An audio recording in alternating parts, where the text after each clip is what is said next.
Ladies and gentlemen, thank you for being here. I want you to visualize a scene. 1 minute everything seems ordinary. Dinner, conversation, maybe a routine drive. The next minute the person is gone, and the world awakens to the loss of someone vulnerable. This scenario is at the heart of the silver alert system. We are entering a demographic transformation unlike any in human history.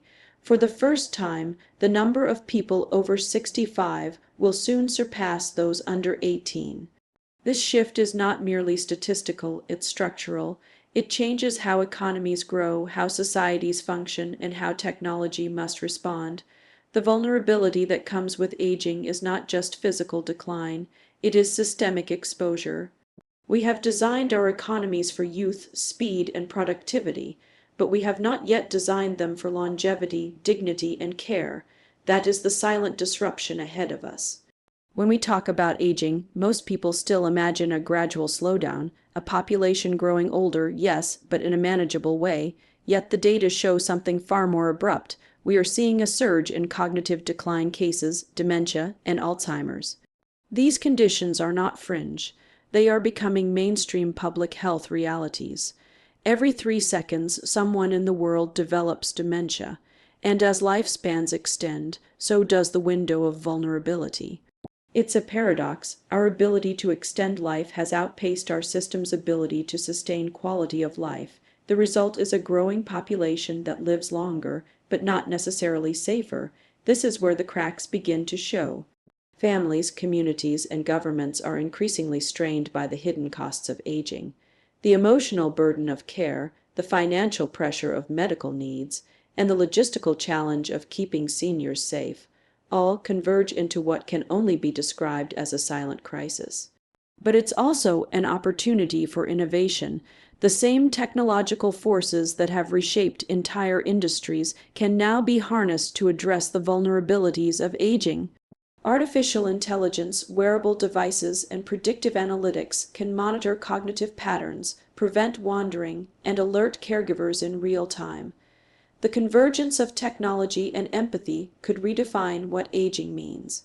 Yet the conversation remains disturbingly muted. Society tends to glorify innovation in youth, startups, disruption, exponential growth, but overlooks the innovation required to sustain an aging world. We speak often of the digital divide, but rarely of the age divide. The most powerful breakthroughs ahead may not be those that connect us faster, but those that protect us better. The same creative energy that fuels fintech or biotech could easily be redirected toward cognitive, health tech, longevity science, and smarter infrastructure for elder care. This is not charity. It's untapped economic potential, measured not in dollars of consumption, but in years of independence gained. If we ignore this transformation, we risk widening inequality in its purest form, the inequality of time. Some will age with dignity, supported by access to technology, healthcare, and community, while others will be left behind, isolated in systems that were never built for them. That disparity will not just affect individuals. It will ripple through financial markets, labor forces, and social contracts. Pension funds, healthcare systems, and even real estate markets will have to adjust to a world where aging is not a niche event but a dominant demographic force. The next great growth story could very well be the industries and innovations that bridge this gap. The silver generation is not a burden, it is a mirror. It reflects how far we've come and how far we still need to go to align progress with purpose. The question is not whether the aging crisis is coming, it's already here. The question is whether we will treat it as a risk to mitigate or an opportunity to innovate. The future belongs to those who see vulnerability not as weakness, but as the starting point for reinvention. The Silver Alert system was born from necessity, out of the quiet tragedies that unfold when an elderly person or someone with cognitive impairment simply vanishes. It mirrors the Amber Alert in structure, yet serves a different, often overlooked demographic. These are not cases of abduction or crime, but of disorientation, wandering, and vulnerability. The concept is profoundly human. When a senior with dementia or Alzheimer's goes missing, time is critical. The system mobilizes the public by broadcasting alerts through highway signs, television, radio, and smartphones, turning every citizen into a potential rescuer. It's a beautiful idea, simple, efficient, and deeply compassionate. But beneath that ideal lies a set of structural weaknesses that reveal just how unevenly we've prioritized the safety of our aging population. At its core, the Silver Alert reflects a technological and societal attempt to respond to an urgent demographic shift. As populations age, incidents of cognitive decline are rising exponentially. In the United States alone, 1 in 9 people over the age of 65 is living with Alzheimer's. Many of them maintain a fragile autonomy, still driving, still walking, still living independently, but only until confusion sets in. When they go missing, every passing hour increases risk. Exposure, dehydration, injury, or worse can occur within a day. The Silver Alert system was designed to close that time gap, to make sure no one simply fades away unnoticed. Yet for all its promise, it remains fragmented, inconsistent, and underanalyzed. The first problem lies in its lack of uniformity. Each state defines its criteria differently. Some require a formal diagnosis of dementia, others simply cognitive impairment. Some limit the program to those above 65, while others include younger adults with developmental disabilities. There's no national database, no unified infrastructure, no standardized reporting protocol. The result is a patchwork system where effectiveness depends largely on geography. A missing person in Florida may trigger a full-scale alert. The same case in another state might barely register beyond local law enforcement. In an age where we have near-instant global connectivity, that fragmentation feels almost archaic. The second challenge is visibility. Unlike Amber Alerts, which trigger widespread media coverage and immediate public reaction, Silver Alerts often go unnoticed. They lack the emotional immediacy of a child in danger, and that difference translates to attention, funding, and urgency. Media outlets prioritize what draws engagement, and the quiet disappearance of an elderly person does not command the same spotlight. The public's attention has been conditioned to respond to the extraordinary, not the ordinary tragedy that unfolds in slow motion. As a result, the Silver Alert operates on the periphery of our awareness, a faint signal competing against the noise of daily information. There's also a data problem. Despite years of operation, there's limited empirical evidence on how effective Silver Alerts truly are. States report recovery numbers, but without rigorous, standardized evaluation, it's difficult to assess impact. Were those individuals found because of the alert, or would they have been found regardless? Without clear metrics, policymakers are left with anecdotes rather than analytics. And in an era where data drives decisions, this lack of measurement undermines credibility.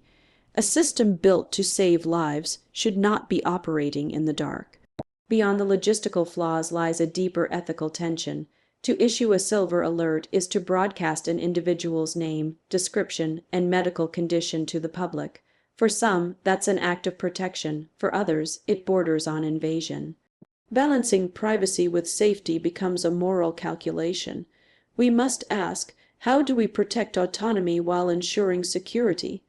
That balance will define whether Silver Alerts remain reactive tools or evolve into a proactive, intelligent network powered by consent, data privacy, and predictive technology.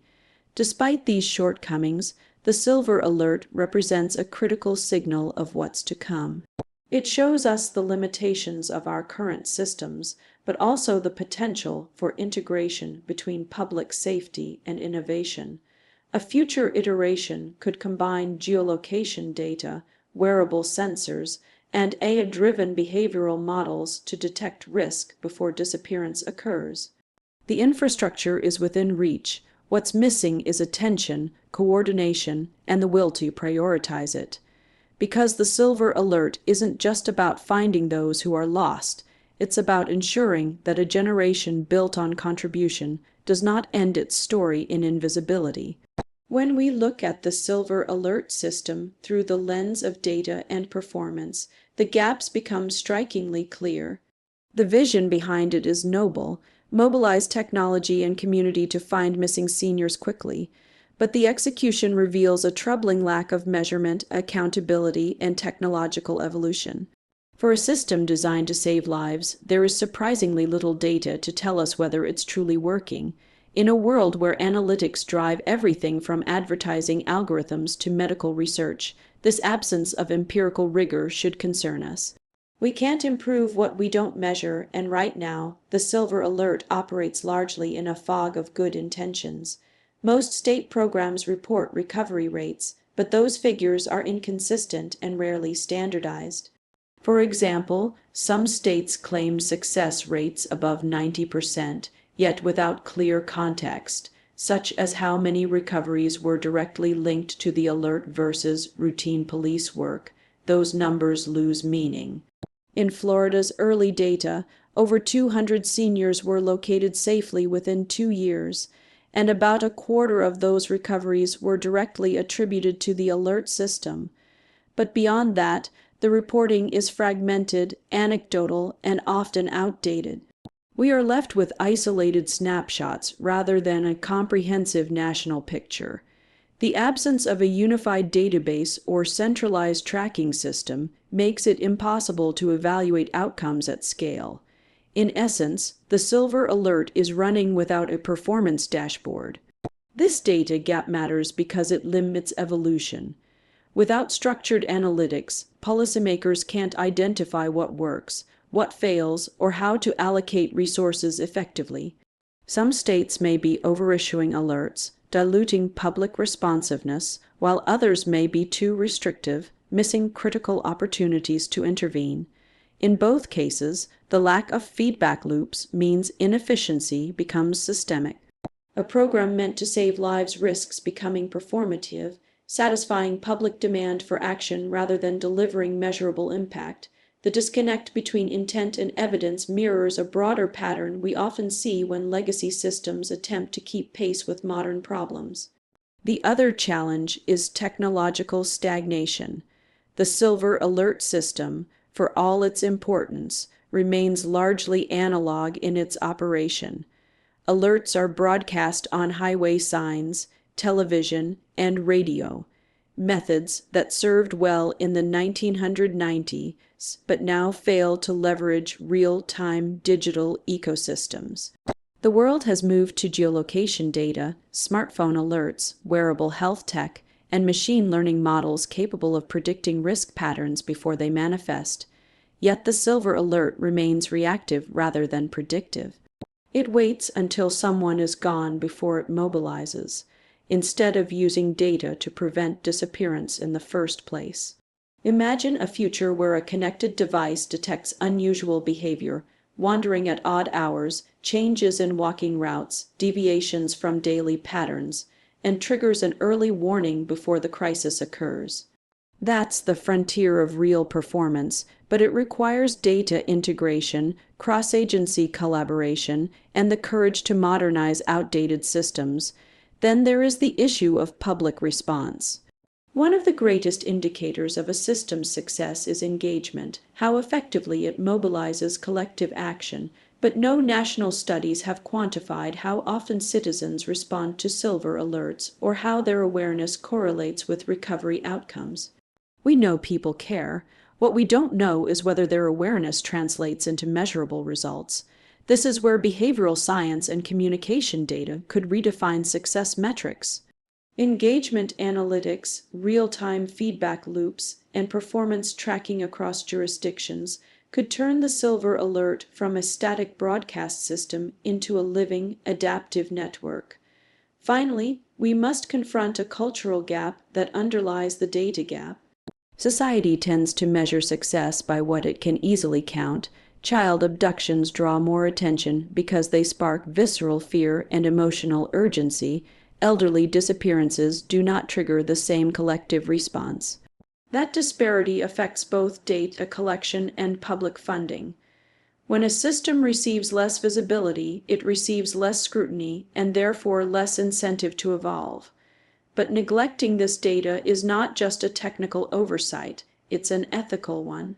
Every untracked case, every unmeasured outcome, represents a life that could have informed a better future response. The truth is, the silver alert is not failing, it's underdeveloped. It sits at the intersection of compassion and complacency, built from empathy but trapped in bureaucracy. The data gaps we see today are not insurmountable. They are invitations for innovation.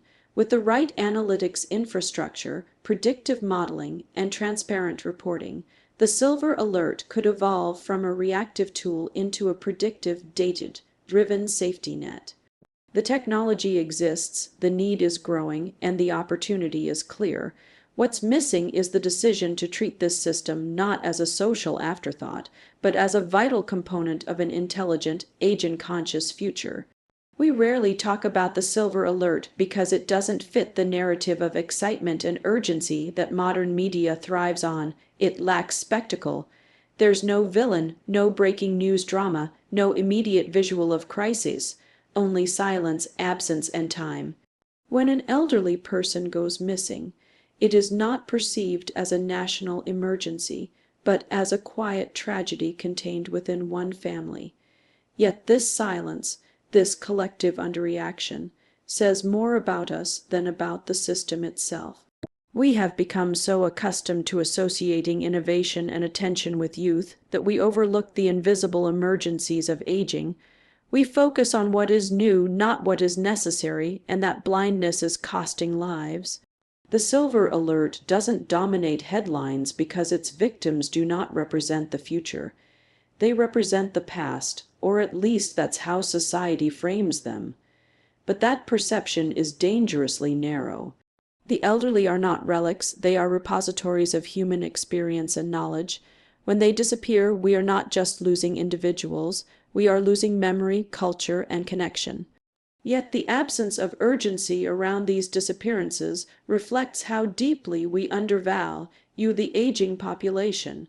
We have built an economy that celebrates productivity over humanity, speed over care. And because of that bias, a program like the Silver Alert remains underfunded, underdiscussed, and underevolved. There is also a psychological element to this silence.